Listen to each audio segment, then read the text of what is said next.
இந்த மழை நாளில் நிறைய பேருக்கு நெஞ்சு சளி பிடிக்கும், இரும்பல், ஜுரம் இதெல்லாம் வந்துடுவாங்க இல்லையா. அது இந்த சளியில் கரைஞ்சி போகிறதுக்கு ஒரு லேகம் செய்ய போகிறேன். அது எப்படி செய்கிறது, என்னென்னமா வேணும்னு பாருங்கள். இப்போ இந்த லேகம் செய்கிறதுக்கு என்னென்ன வேணும்னு பாருங்கள். கற்பூரவள்ளி, துளசி இலை, மிளகு, சீரகம் எல்லாம் ஒரு 50 சுக்கு, நெய், பனங்கல்கண்டும் இதெல்லாமே வாரி இந்த மிக்சியில் ஜாரில் போட்டு நம்ம மிக்சியில் போட்டு அரைச்சிட்டு வந்துடலாம். அம்மி இருந்தால் அம்மியில் அரைச்சிக்கோங்க.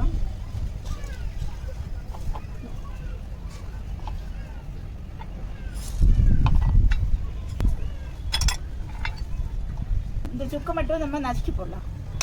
இதெல்லாம் லேகம் பண்ணும்ப போட வேண்டியது. இது பனை சக்கரை, நெய்யெல்லாம் இது மட்டும் அரைச்சிட்டு வந்துடலாம்.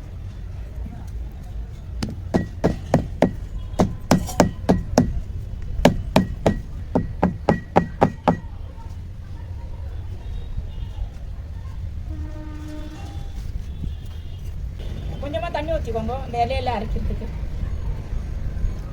கொஞ்சம்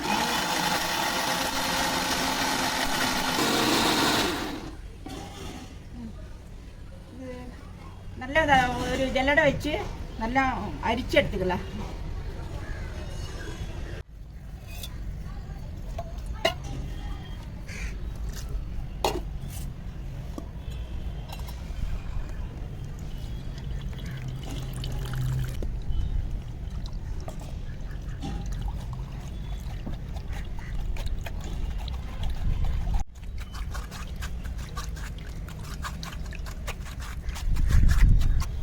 இந்த லேகம் செய்கிறதுக்கு நான் இந்த மாதிரி ஒரு வெங்காயம் எங்ககிட்ட இருக்கா அது எடுத்துக்கினாங்க. இது உடம்புக்கு ரொம்ப நல்லது. இதில் செஞ்சாக்கா அந்த நெய் ஊற்றுறேன். ஒரு 50 நெய் இருக்கும், அது போதும். 50 போதும். சூடான பிறகு நம்ம இந்த அரைச்சி வச்சுருக்கிறோம் இந்த இதெல்லாம் ஊற்றலாம்.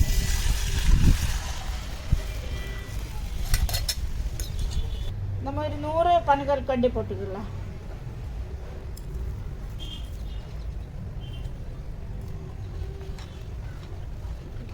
இந்த சிறு தீயில் வச்சு நம்ம இப்படி கிண்டிகிட்டே இருக்கணும். மெல்லமே நெருப்பு வச்சுட்டு நம்ம இப்படி கிண்டிகிட்டே இருக்கணும் ரொம்ப நேரம். 1 மணி நேரம் ஆகும் இது வெந்து வர்றதுக்கு. இப்போ நம்ம வச்சு 1/2 மணி நேரம் ஆச்சு அடுப்பில் வச்சு. இது மேலெல்லாம் தெரிச்சிடும், பார்த்து செய்யணும். சின்ன பசங்களாம் செய்ய விடக்கூடாது. உங்களுக்கு நல்லா திட்டி போனாங்க கொஞ்சம் கூடிய நாட்டு வெள்ளை பனங்கற்கண்டு அதை போட்டுருங்க.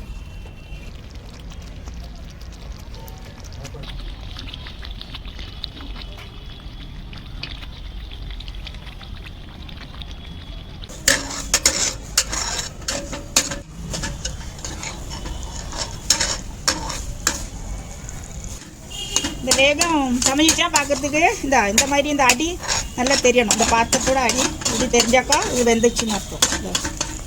இப்படி தெரியணும் நமக்கு. இங்கே வரும்போது இப்படி தெரியணும். சின்ன பசங்களுக்கெல்லாம் ஒரு 5 வயசானால் தான் கொடுக்கணும். அது கொஞ்சம் காரமாக இருக்கும். அதனால பெரிய ஆளுக்கு 1 ஸ்பூனு, சின்ன பசங்களுக்கு 1/2 ஸ்பூன் அப்படி கொடுத்தா சளி இரும்பல் எல்லாம் போயிடுவாங்க. இப்போ நம்ம இது கொஞ்சம் சாப்பிட்டுப்போம்.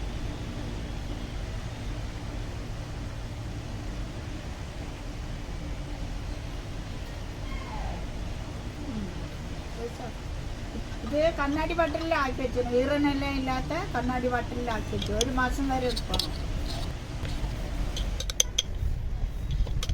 ഇതേമാതിരി കറണ്ട് ഇത് വാങ്ങുമ്പോഴേ கிடைக்கும். இந்த பாத்திரம் வாங்குമ്പോൾ ഇതിൽ இந்த கரண்டி தான் போடணும். அப்போதான் கிண்டா முடியும். நீங்களும் இதே மாதிரி இதெல்லாம் போட்டுட்டு உங்கள் வீட்டில் யாருக்காவது உடம்பு சரியில்லைன்னு இதே மாதிரி செஞ்சு கொடுத்துருங்க. அடுத்த வாரம் வேறு ஒரு டிஷ்ஷோடு வரேன். பாய்.